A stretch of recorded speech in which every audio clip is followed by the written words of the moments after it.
Thanks everybody for joining us for this session. My name's Mike Wooldridge, and as we heard, I'll be chairing this. I'd just like the panelists just to introduce themselves and just say one or two sentences about what they do and how AI and large language models impact them in their work. Hello everyone, my name's John Mildinhall. I'm Head of Data Science at Marks & Spencer, the global retailer, and I am responsible for the AI strategy of the organization. I'm a neuropsychologist by training, but have been in data science the last 15 years. My name's Nigel Kingsman. I work for a company called Holistic AI. We provide risk management services for people who use AI systems, and I am the assurance lead there. So me and my team, we're responsible for reviewing the systems as they come through. Thank you. I'm Mhairi Aitken. I'm an ethics fellow in the public policy program at the Alan Turing Institute. So as an ethics fellow, my work looks broadly at kind of ethical and social considerations around the design, development, deployment of AI systems, as well as around kind of emerging governance and regulatory responses to AI. Hi everyone, Jonathan Bright, Head of AI for Public Services at the Turing Institute. My focus is on helping the public sector get the best out of data science and artificial intelligence, and really focused right now on thinking about opportunities for generative AI and large language models.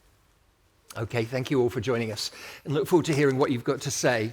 So, at some point in the last few years, a truly weird new technology appeared on planet Earth. And it's weird and at the same time remarkable. It got AI researchers like me excited because, as one colleague put it, overnight it solved a lot of problems that people have been working on for decades, and not just solved them, it made them completely irrelevant. A bunch of problems in natural language processing that people had been working on for decades literally became irrelevant overnight.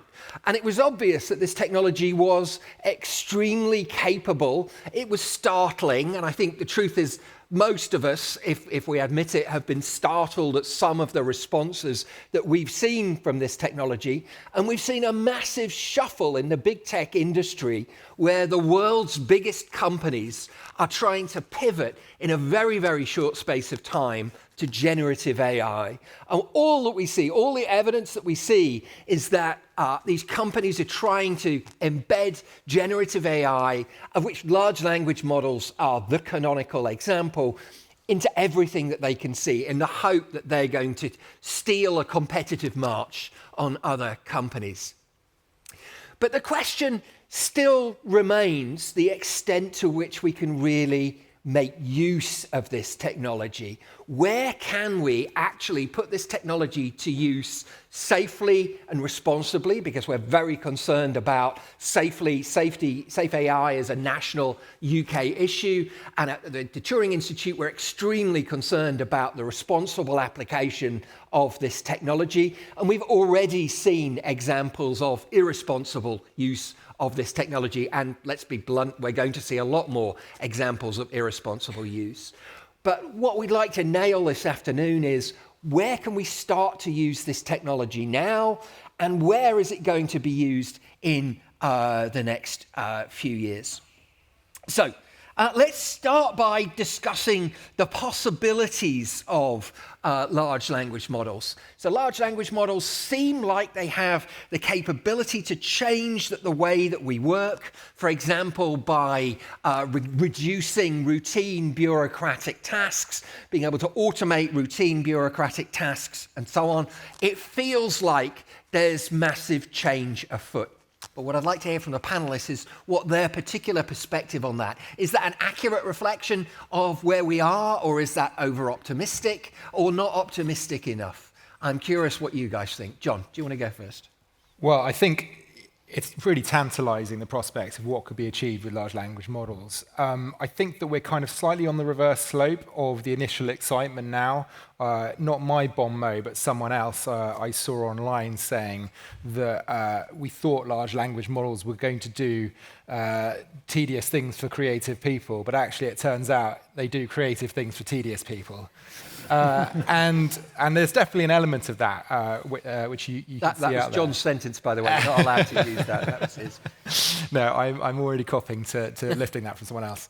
But I think there's an element of truth to that. But there is really, when you think about constraining the output of what these things can do as much as you can, there are some really practical things that we can get started with, particularly around using LLMs in the back end of systems to glue things together, doing things like mundane things like cleaning data or generating SQL queries. Those are some of the use cases where we're starting, but we're looking at a whole range of capabilities.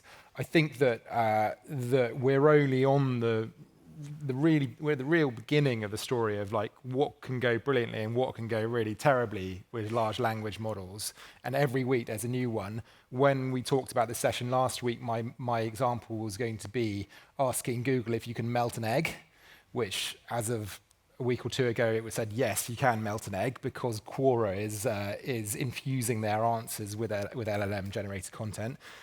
This week, we're on to new stuff. So Google has now invented a new Greek tense, and that doesn't exist at all, as far as I've been able to ascertain. So we're really beginning to see a complete pivot of the language of the information architecture of the entire internet as a result of these technologies, and I think it's going to be fascinating. There's going to be great stuff, and there's going to be not so great stuff. So where are we on the Gartner hypes, the famous hype cycle? Do you want to take that one? I mean, I'll come to everybody else and give them the opportunity to answer. I mean, it sounds like you think we've pushed over the peak and we're heading down towards the trough. Or is that true or not? Yeah, I'd say the reverse slope. Not quite into the slough of despond just yet, I would say. Okay, Nigel. Yeah, I think I'd follow that by saying we might be over that peak, but I very much see the foundational models as being platforms in their own right. And already I'm amazed at the privileged position I have is that I see our clients using these systems, using LLMs. And I get to see a wide array of use cases, and every week we see something entirely new, which we haven't seen before, a new use case. And I kind of almost view this as when the iPhone came out. We saw some initial uses, and you can kind of envisage the next step, but there's going to be many, many more steps after that. And I think we're going to see use cases built upon use cases and chains building using these models. So I'm really excited. I think reality is setting in a bit, but I anticipate there's going to be another wave, and it's really hard for us to predict exactly what that's going to look like because it's going to be built of all these steps. It'll be really intriguing to see where we are in a year's time, in 5 years' time, and so on. But I think it's a really powerful technology, and it's here to stay. Okay. I'm going to come back to specific use cases in a minute, but first let's... so I'm going to put you all on the spot and ask you to come out with some specific use cases. So Mhairi. Yeah, I mean, I'd agree with what's already been said about kind of coming down from the peak hype. I was thinking about that coming here back to AI UK. Like last year at AI UK, we were very much in that peak hype around LLMs and generative AI. And a lot of what we saw over the last year was really being driven by that excitement and that hype, leading to lots of experimentation, large language models, so generative AI more broadly being deployed across all kinds of contexts, for all kinds of purposes, some of which definitely should have happened. Some of definitely shouldn't have happened, some should have happened, some more borderline cases. And I think through those experiences over the last year, lots of experiences are things that have gone wrong, lots of increased understanding of the risks and also the limitations of those systems. We're now at a healthier place where we're having more kind of realistic discussions about what LLMs can actually do, what they can't do, and what they should and shouldn't do. And I think that's a much healthier place to be in. There's definitely still is hype and excitement, but we're seeing that moderated by much more realistic understandings of the capabilities of these technologies. And I think that's a really good place to be in, and that's a place where we can have really good discussions about actually what are the things that these systems do well, what are they actually able to deliver.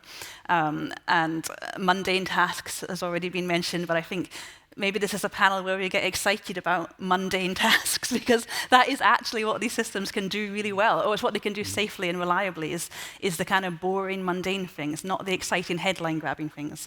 But I think that's kind of where we are, and I think that's a good place to be thinking realistically about what these technologies can deliver, and what are the mundane tasks that actually help us in our work lives, in our personal lives, to be more effective, to be more efficient, to be more productive. Okay. Yeah, 100%. I am one of the people that's extremely excited about mundane tasks and bureaucracy. Be warned if you sit next to me at dinner. But I think that's where the opportunity is for the public sector, thinking about our skilled frontline professionals, police officers, social workers, doctors, teachers, the opportunity to save time out of their day, which is something they've been crying out for years in all sorts of previous waves of digitization, really feels present. And I think, yes, we are on the downward slope of the hype cycle, but as you're saying, that's where you want to be, because that's where people engage with the nitty-gritty of actually implementing the technology and see, well, okay, it's not quite as easy as just putting in a prompt and everything works straight away. But I think some of the hype, for me at least, is justified. You can see that there are real use cases. You can see them actually starting to happen. And that's extremely exciting right now. So interesting that you pick up on that. I think you're both exactly right. And I think that actually resonates with the national picture. I mean, through the Turing, I know, Mhairi, you've had these discussions with civil servants and the like. And the key word for them at the moment is productivity. There are hundreds of thousands of people involved in government who do, I forget exactly what the phrase you use, but kind of routine intellectual tasks. And the possibility of helping them be more efficient and letting them focus on the stuff which really requires human insight, human connectivity, human communication skills, I think is extraordinarily relevant for government. And I think there's a massive opportunity there. Let's move on, and I say I'm going to put you on the spot with to ask you for some concrete use cases, but I'm going to go first. I'll give you, just because I love this example of where large language models are being used now. So my wife is a teacher. She's a special education needs teacher. She does one-to-one teaching, tuition with kids with reading difficulties, and a lot of them are also have problems with autism as well. And the kind of thing that she will do is, she has to teach them about fronted adverbials. Hands up if you know what a fronted adverbial is. Does anybody remember that? They didn't teach it when I was at school, but at school now you have to know what a fronted adverbial is. I'm not going to tell you. You'll have to look it up. So what you do is you find out what the interests of a child are. So they're interested in Liverpool Football Club, and in particular Mo Salah. And she can go to ChatGPT and say, give me 10 examples of fronted adverbials, including Mo Salah and Liverpool Football Club. And it will do that really, really quickly. And it would be possible otherwise, but very, very time consuming. And what that means is that the education can be very efficiently tailored to specific students and their interests. And this is just giving teachers a lot more power in their roles to be creative and to produce materials that they just wouldn't have the time or the capacity to do otherwise. So I think that's a really beautiful example. I'm not at the moment thinking about large language models as being tutors that you just sit down and have a conversation with and learn French or learn what a fronted adverbial is, but as a tool to help teachers in that way. I think that's an absolutely beautiful example, which is enriching the educational experiences of those children. So that's my example. Let's have some other examples. Concrete example of a use case that's real now. No, there are no real use cases in your experience. I'll try and incorporate a fronted adverbial. I'm seriously excited. Is that? Oh, no, I'm not even going to guess. But I think that we are in a position where we've got prototypes for many, many chatbots for our organisation. We realise that we have to build effectively a chatbot factory to do this effectively, because we don't know a priori which applications are going to be useful, because no one by definition has done it before.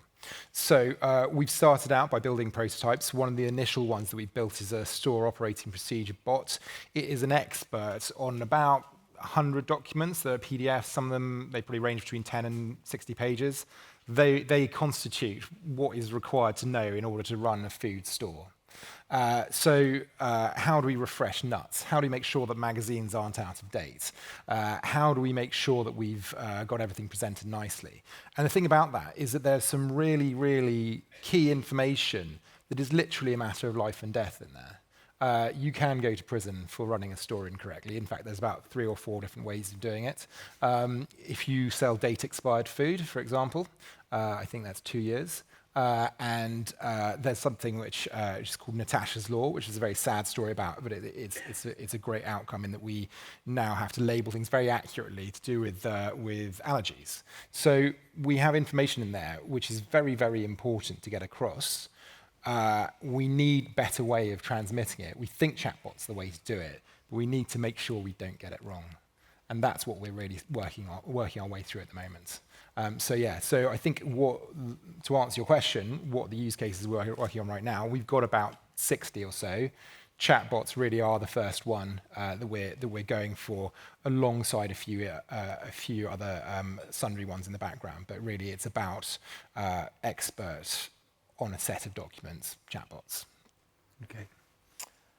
I mean, we're seeing a lot of chatbot usage, so allowing our enterprise clients to navigate their internal documents in a similar way using a chatbot interface, kind of taking away a lot of the load from their staff in knowing how to interact with maybe a more tabular system to extract data. But I think the one that jumps out at me, as well as kind of generating ideas for marketing and pitches and stuff like that, which is kind of almost standard, I think, across the board now, is product idea generation. I think it's a really powerful thing to kind of offer up potential new sources of revenue, just that the design teams just wouldn't have thought of, and that can extend down to.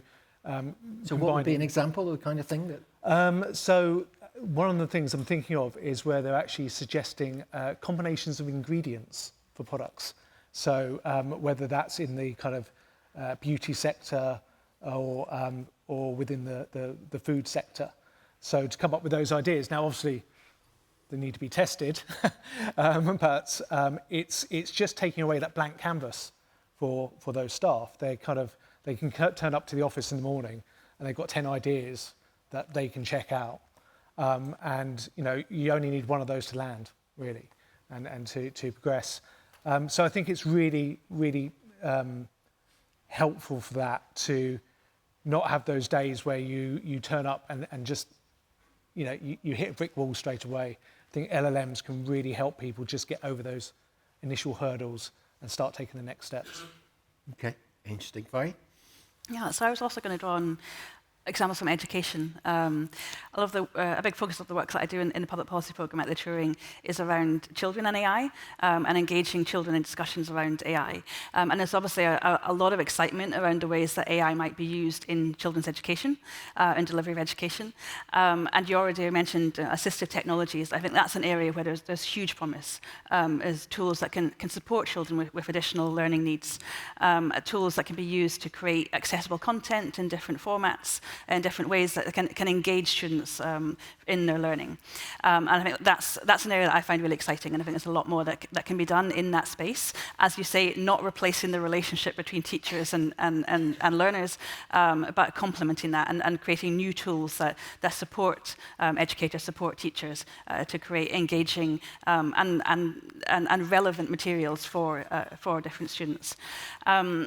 Also, thinking of education in a different context, obviously when ChatGPT came out, when all the LLMs over the last year, there was a lot of concern around how these might be used by students to cheat in assignments, and I think a lot of that was potentially overblown, that concern.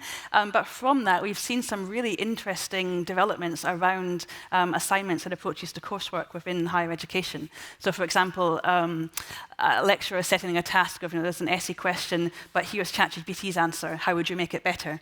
And I think actually from that, we've seen some really interesting approaches to rethinking assessment, or rethinking, what it is that we're assessing through learning, to move us from a point where we're thinking about this as being regurgitation of facts, to really think, how are we assessing critical understanding and critical engagement, and actually using the LLMs as a tool that gives you a first response that you can make better, and that that you can critique, is actually quite an interesting example of how we use this in a way that kind of tackles head on some of the concerns around how it might have been misused, but actually use it to make those learning experiences better.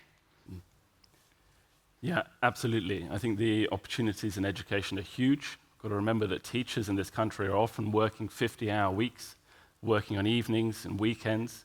10% of all of the UK's teachers quit the profession in the previous academic year. Anything that we can do to ease the workload for those people is urgent, in my view, and LLMs provide huge opportunities there. For example, creating lesson plans, I think, is one obvious one, which I've seen lots of promise behind. And you can find these patterns across other bits of the public sector. Doctors spending 25% of their week on bureaucracy.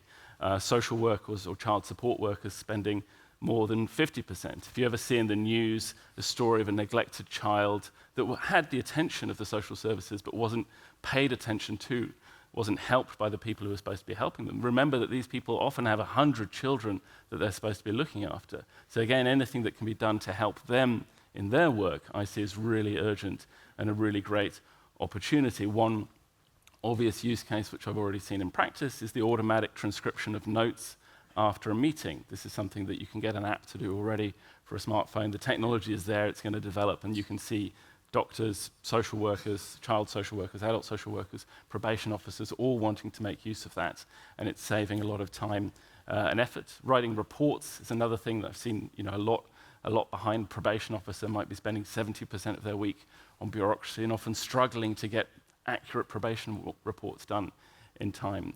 All of the technology to do that seems to more or less exist. It's a very tantalizing prospect to really bring change to these professions and to help the people who, they got into these professions to help people, not to do bureaucracy, to free up some of their time. That's, those are the use cases I'm most excited about. Okay. So I'm interested in the rate of change and the speed with the rollout of this technology.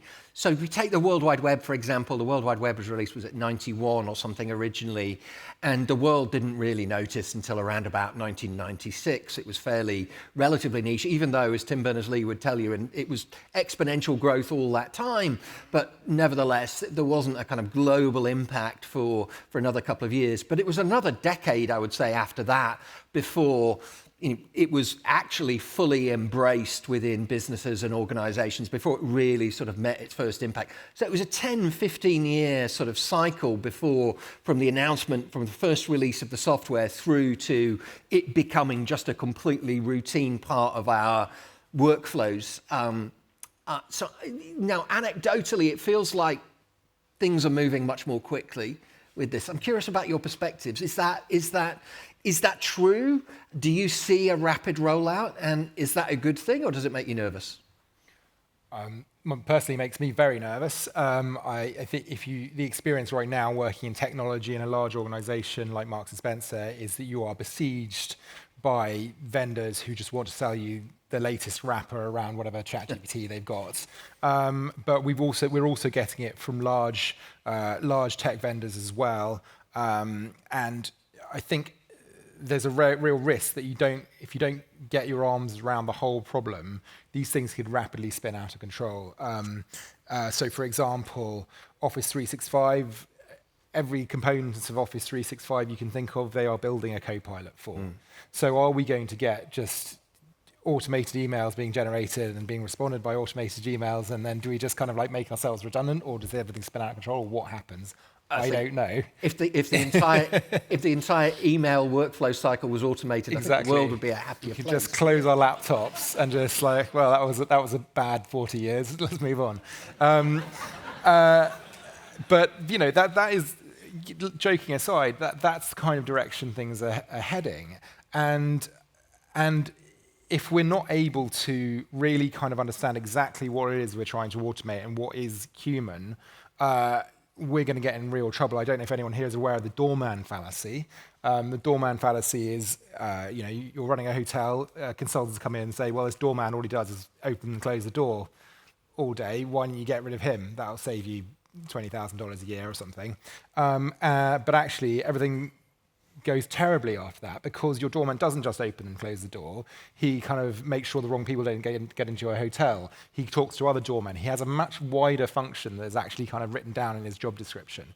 And we have a direct example of that already, which is which is live, where a certain vendor has been saying to a certain team, oh, you do these reports every Monday, why don't we just automate all of those? Then you don't have to do the reports anymore. Now, the reports are fairly junior team members who are to do with merchandising individual bits, individual items of clothing. The purpose of the reports they're writing is not to have an unending library of weekly reports from like 1979 to eternity.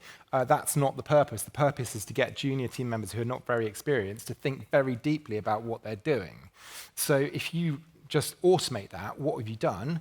Well, you've got a load of reports, but you've got no education, no kind of improvement, no ability to kind of like work on those soft skills that was the intention in the first place. So we have to be very, very careful about what we automate, what are we actually trying to achieve, and how can we avoid those like really kind of those bad situations that are born of misconceptions about what our work actually is. Okay.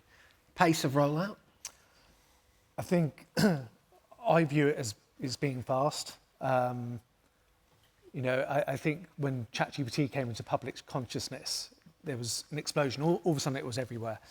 And now I feel there's more of an obligation on enterprise to adopt than there probably was before. AI, even deep learning, was still on a bit more of a back burner. It was still a bit more niche. I think from my perspective, the key is to build the right governance around these systems. For sure, compared to other machine learning systems and more deterministic systems before then. There's a new suite of risks that this presents. And I think it really matters to get our arms around that, to build guardrails, to understand them, to have monitoring in place, etc. And really, I think you're never going to get rid of that risk entirely. LLMs it's kind of almost front and center that they're probabilistic. We know that they can generate a word that you just simply weren't expecting for no real apparent reason.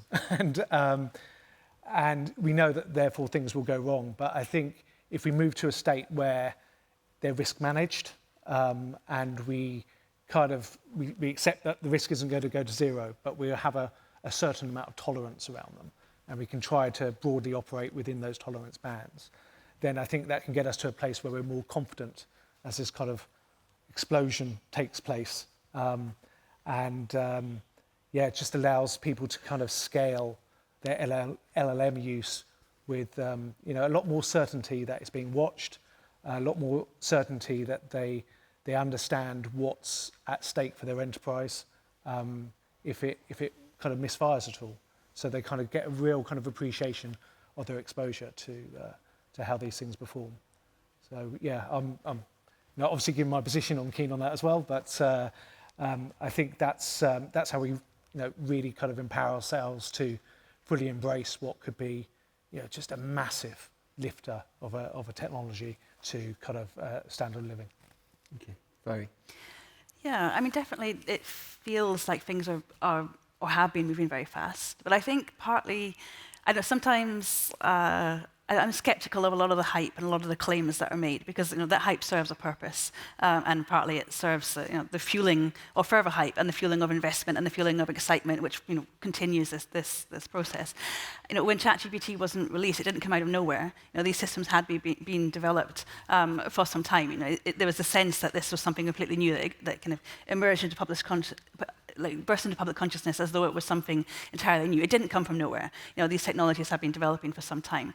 But I think that sense that this is something so new and exciting, and it kind of bursts into public consciousness, that's part of what is being suggested through this hype. And then that's furthered through the excitement that these things are developing so rapidly. There's new iterations coming, there's new competitors coming. But it also kind of creates that sort of a narrative that there's some sort of kind of inevitability about it, that this is continuing to develop at this fast pace, and regulators, policymakers need to kind of play catch up to keep up with this. But none of this is inevitable. And I think it's really important to kind of be aware of that. These things didn't come out of nowhere, and there isn't any inevitability about where this is going or where this might take us. All of this is up for discussion, and these are all choices. It's all organizational choices, human choices around the ways that these systems are being designed, developed, how they're being envisaged, what roles they might play. And I think sometimes that sort of narrative of like the fast pace, the hype, the excitement, is kind of closing down some of those discussions around what do we want the future of LLMs, or what do we want the future of AI to be? What roles do we want these technologies to serve and play be? And I think that's really important. So I like to be a little bit cautious, maybe a bit skeptical about some of the claims around the pace of innovation, the excitement, the hype that is around LLMs. Yeah, I mean, I think the uptake definitely is going fast. We finished some survey work last year looking at these professions I've been talking about, and the people we spoke to, around 30% of teachers were using already generative AI in their day-to-day work. Similar percentages in the NHS, the police forces. One of the really interesting things about these technologies is the potential for bottom-up adoption. We've already had one quote from Twitter. I'll throw in another one. The fastest growing programming language is English. Can't remember who said it. It wasn't me who said it. But what does that mean? It means that if you want to have a system which automates the production of a lesson plan, for example, well, actually, you can just put this tool in the hands of a teacher who's been writing lesson plans for their whole career, and they can be the ones that figure out how to get the tool to do that lesson plan correctly. And I think that's really interesting, and that's a completely different mode of AI adoption to the tools we've seen in the past, which are very much more top-down systems, which have to have a heavy focus from a developer. So we're definitely seeing this technology being spread out. The survey that we did also showed people, by and large, being really positive about its adoption, being very excited and being enthusiastic about more being done with it. And so that does make me excited as well. As you can tell, Mhairi and I have sort of slightly different positions on the hype cycle. I've been doing government digitization for more than 10 years, and it's very easy to spend most of that time in complete depression. Nothing's changing at all. This is an exciting moment. I think it's really important that we talk about risks and talk about responsible innovation, but let's not squash the chance to use these technologies to innovate and actually change things by being overly cautious or immediately getting into this, because I worry as well that we can block people who themselves want to pick up and use these technologies. That takes us very neatly onto the next discussion point, which is how do we get this right? I mean, what are the key lessons? There's so many examples where a technology which has ultimately proved to be productive and useful and so on has just gone badly wrong at the beginning and been misused, and we've ended up regretting it. How do we get it right? What are the lessons? What are the things what are the takeaways for the audience that they need to think about when they use this or think about using this technology in the workplace? So from my point of view, we take an empirical approach. We don't release anything that has not gone through multiple layers of trialing, so from very, very small scale experiments through to large regional trials. And that is born of experience, not just in LLMs, but any kind of data science application. You can't just assume that because it works locally on your laptop, it's ready for prime time for many reasons, and that goes for any kind of computer science application. But equally, you need to know about the actual kind of soft implications of what you're building as well. How does that actually work in reality? For LLM specifically, we need to be able to constrain the output. And there are a lot of theoretical reasons to believe that you can't fully constrain an LLM. The question becomes not, can we do this to whoever your gatekeepers are? So can we do this, dear risk committee, dear board, please can we let us do this? You need to reframe the question of what is an acceptable set of practices and safeguards and guardrails that you would accept in order for us to be able to make this live, because there's no such thing as zero risk, right? And that's a question that we're very much working through at the moment. We don't have the full answer to that, but you need to be very clear-eyed about the fact that not only do we need these guardrails, we need to be very, very sure and specific about where the human in the loop is, because we've not negated the need for that. You are still going to require human intervention at some point along the line in your LLM-driven application, because things will go wrong. You will need a human being to resolve it. It's exactly where that person is and how they act to resolve it, which is the issue. And I think the analogy that I use is people who remember driving before there were kind of widespread GPS navigation aids. It was quite a change to actually start driving around with this kind of moving map on just outside the centre of your field of vision, telling you where to go. And you realise that you were going from a person who is 100% of the time the agent and making and being empowered to make decisions and say, I'm going to go down that road and go down there, to someone who's kind of almost monitoring. And that's a tricky shift to get right. Someone I knew managed to drive a £90,000 Mercedes into a river that the sat-nav said was a Ford. It was a Ford, but it was January and it was raging torrents. We have similar situations all the time in LLM-driven applications. You go from this, I'm making a decision, to, is that decision good or is it a bad one?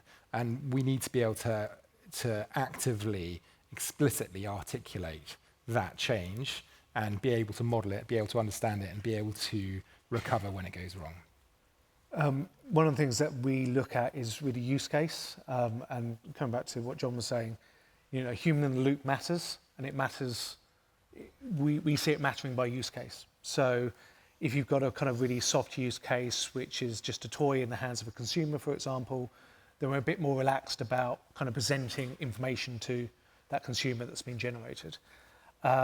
However, as that use case becomes more high stakes, we kind of generally see that, for a start, our clients are adopting more human in the loop as it becomes more high stakes, but it's also something that we demand in our reviews. If we see there's a mismatch between the severity of the system and what it can cause versus the amount of oversight that it enjoys, then we do flag that.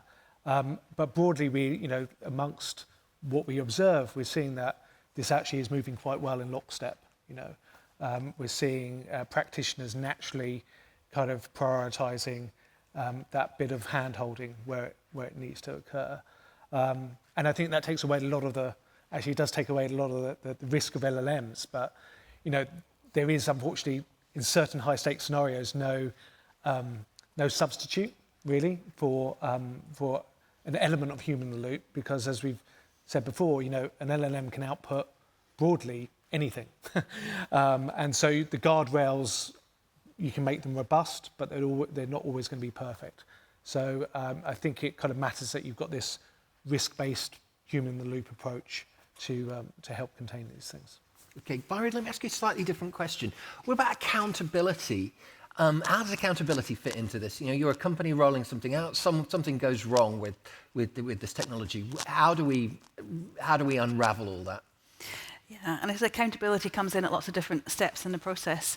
And if an organisation is deploying an LLM within some of their processes, they're absolutely accountable for how that is being used and the risks that might occur with that. And it's really important that those are fully anticipated before this is rolled out. I mean, there's no shortage of examples and case studies over the last year of where LLMs or generative AI systems have been put in place to perform tasks such as in chatbots and customer services, providing advice where things have gone badly wrong. And these are things that should have been anticipated before they were deployed, before they were in situ. And so it's really important that we think about that at the earliest stages. And of course, with LLMs, often what we're talking about is large language models that have been developed by a big tech company that are then deployed within an organizational setting. And so some accountability for the risks. We can look at the original developers of those models in terms of needing more transparency around the limitations of those models, around what has been done to identify biases within data sets and mitigate those. We certainly need greater transparency around what is in the data sets that those models have been trained on and how they have been developed. But when an organization is then deploying this or building on this within an organizational context for a particular purpose within an organization, that organization is then accountable for how that is used and what goes wrong. And I think at the moment, or certainly over the last year, there's been lots of experiences of where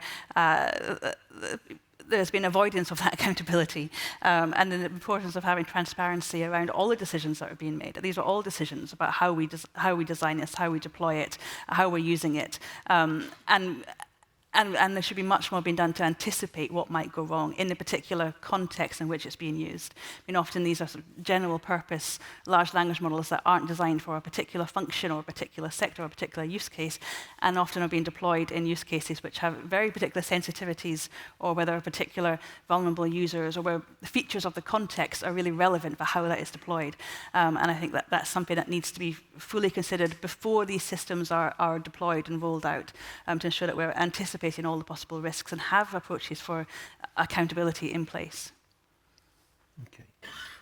I mean, just to build on that, I think it's really critical that we recognize that a lot of the language and practices that we've developed around the assurance of AI systems in the age of what you might call narrow AI to apply to one particular task, don't necessarily translate well across to this new age of what you might call broad AI that can do potentially lots of different things. Just to give you a couple of examples there, garbage in, garbage out. Lots of people in the room, I'm sure, have heard this phrase. If you're building a predictive model and you give that predictive model bad data, it'll make bad predictions. That's pretty obvious.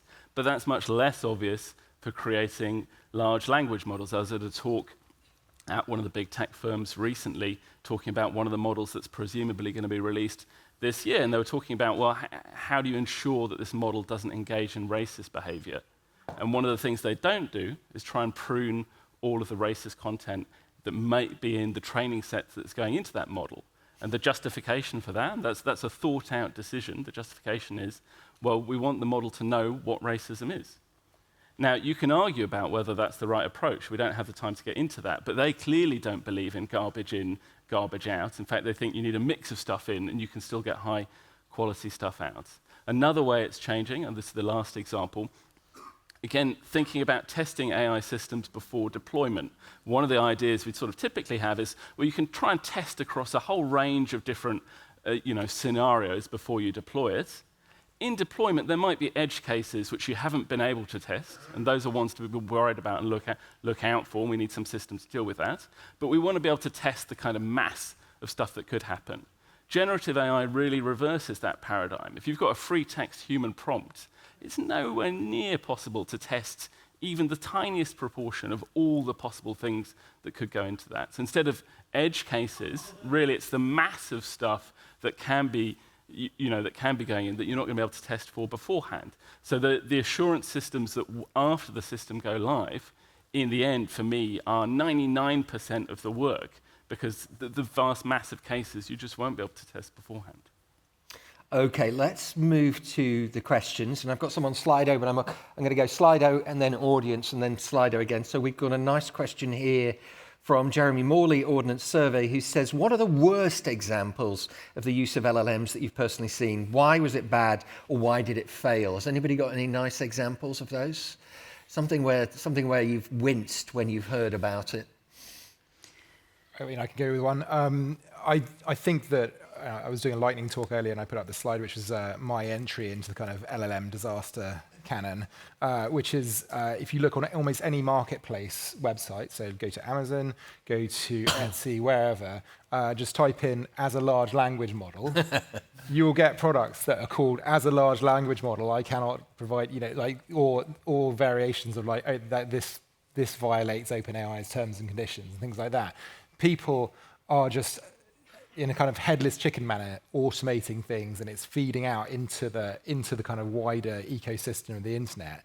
And to go back to the point earlier about invented Greek tenses and melting eggs, there is a real danger to the integrity of our information environment that we've come to kind of rely upon so much in the last 20 or 30 years. And I don't want to say it's going to all go to sort of grey goo, but it is a risk, and I think we're seeing some really rapid change in that area, and it does make me wince somewhat. So I'm going to come in. Actually, I think that's a very nice example. There's a really big challenge in scientific publishing at the moment because we're seeing a sharp increase in the use of generative AI, not just to generate junk papers, but actually this I was totally surprised when I saw this. I was involved in a major conference where what we saw is people that were writing and submitting a genuine scientific paper, but then using generative AI to produce 5 different versions of it and submitting them all. And trying to spot that, even the cost is not that great of each individual one, but this is a conference that gets 13,000 submissions. If that goes up by a factor of 2 or 3, we just don't have the capacity anymore. And it's going to bring scientific reviewing to its knees. And there is evidence already that this is happening to some journals, that they're being so deluged with LLM-generated content that even though it's not difficult to spot any individual one is that hard, the volume is such that they just can't cope anymore. Any other examples? Really bad examples of the use of LLMs? I mean, you've probably seen it in the news, Air Canada's chatbots. If you haven't, it's worth looking up. The guy went on the Air Canada website, was advised to buy a certain type of ticket, bought it, turned out to be the wrong ticket. The chatbot gave bad advice. That's not the bad example. And then Air Canada, when he complained, said, well, it's not our fault. The chatbot said that. That's nothing to do with us. That, for me, is a bad use case. If you're going to put a chatbot out, you have to stand behind. You have to be ready to stand behind everything that chatbot's going to say. And that is one of the problems, I think, with a lot of the use cases we see right now. You're presented with this chatbot, and it sort of says, I'm here to give you advice. Disclaimer, this advice might be wrong. Check the advice for yourself later. That's not useful. That's not any use to anyone. People have to stand behind it if they're going to put it out there. Interestingly, I was looking at Microsoft's chatbot studio the other day, and the disclaimers are quite something now. If you do not use this for medical data. Don't put any medical. Seriously, don't do medical data. It's not a medical product. And then in fact, anything that you do that kind of causes harm is not our fault. They are really aware that they can't even anticipate the range of misuses that could be invented for this. And I think that's all going to shake out over the next few years, and it's going to be an interesting time for the legal profession, so long as they don't start using LLMs as well. Okay, let's take some questions from the audience. Hands up if you have a question. I think over here, the gentleman over here. Yep. Hi, everyone.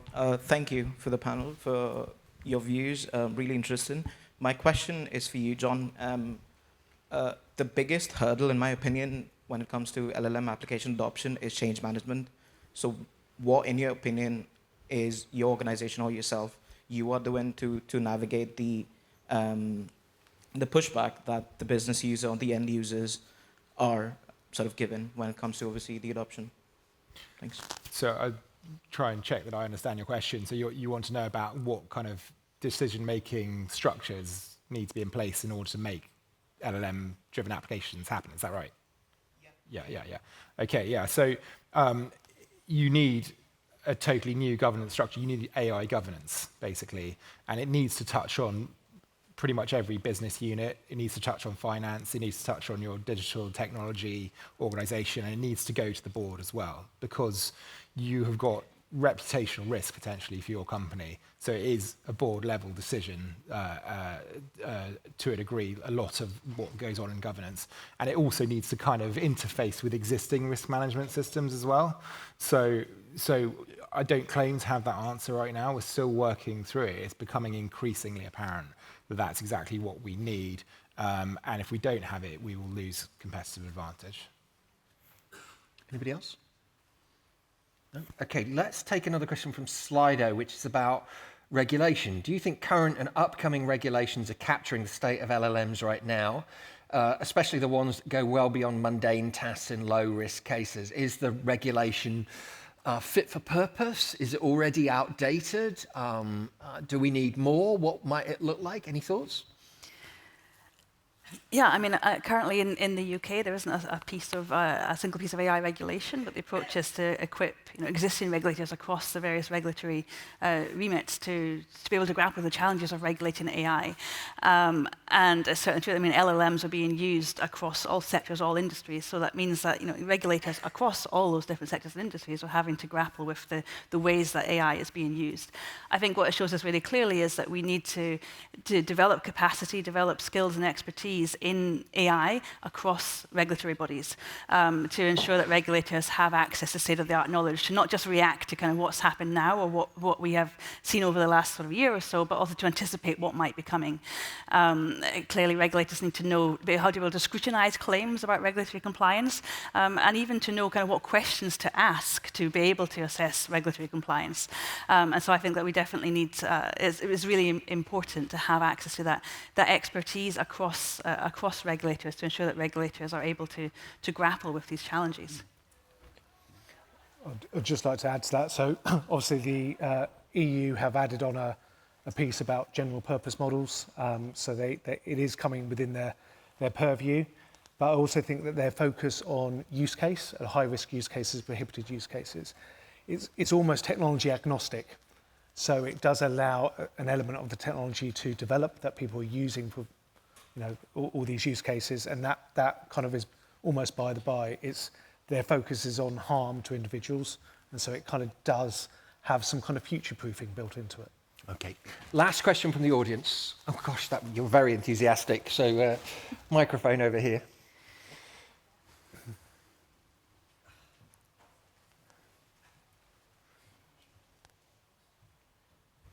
Thank you very much for the discussion. One question with regards to prompt engineering. Do you think it's a valuable skill to have, or whether or not it's gonna, become redundant because of the tools like AutoGPT, which will be able to fine-tune the prompt to get desirable outcome? Thank you. So let me go first on that. So my suspicion is no. I think it's going to be a short-lived thing. But actually, last year we had Gary Marcus here. I think probably on this very stage. And he made a funny observation, which is as follows. He said, you go back to the Star Trek computer, and whenever Captain Kirk interacted with the Star Trek computer, he didn't say, dear computer, imagine that you are a 12-year-old child. And it is slightly bizarre and ridiculous, and possibly evidence that we're living in a computer-simulated reality, that's how we have to interact, to coax through finding the magic phrase that will coax to the right answer. My sense, I think that's probably going to be short-lived, I think. So I doubt prompt engineering is going to be a long-lived profession. I don't know, but what do others think? I think there's a massive selection pressure to remove prompt engineering as much as possible. Having been involved in live efforts to prompt engineer, you end up with these absolutely absurd discussions that, no, you can't use the words on fleek to describe the M&S product, and like the variations of that are just absolutely endless. So we need to get past that. I think certainly with the expansion of the context window that we're seeing with, for example, Gemini that's just come out, you start to open up the possibility you don't need to remind your LLM of the context every single time. You don't need to say you are an expert on X, Y, Z, because it will just remember because its context window is 3 million or whatever it is.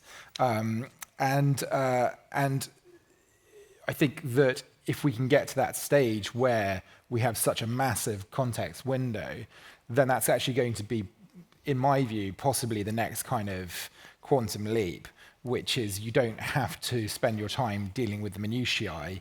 You can start saying, right, make me a AAA game, because that's the kind of scale we're now talking about. If you think if you've ever used an LLM to generate code, you tend to get a function that big. In the future, it might be you asking for an entire application. And I think that's going to be the way things go. Okay. We could talk on this for a long time, and actually the issues that we've discussed are really just the tip of the iceberg around putting large language models to work. There's lots more to talk about, but it will be interesting to revisit this next year and see how we've been putting large language models to work. Please join me in thanking our panelists.